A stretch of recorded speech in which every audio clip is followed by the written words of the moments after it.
Assalamualaikum warahmatullahi wabarakatuh. Kita berada di Suqul Uyun di Mamsha Al-Uhud. Tempat Mamsha Al-Uhud. Tempat baru sebenarnya.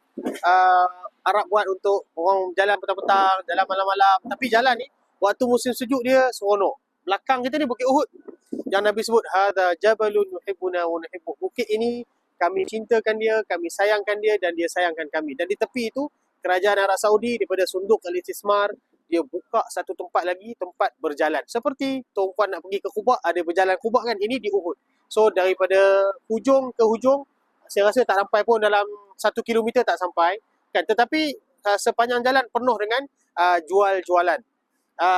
Ada kurma, ada makanan-makanan syabiat, makanan-makanan kampung dia, ada jeruk-jeruk, ada buah-buah, jadi macam-macam sebenarnya. Jadi tuan-puan yang berpeluang untuk datang ke Kota Suci Mekah Al-Mukarramah atau Madinah Al-Munawwarah kita sekarang, tuan-puan cuba cari kat sini. Dan insya-Allah Masjid Al-Haram Travel Tours kita cuba bantu untuk buat datang di sini insya-Allah taala. Assalamualaikum warahmatullahi wabarakatuh.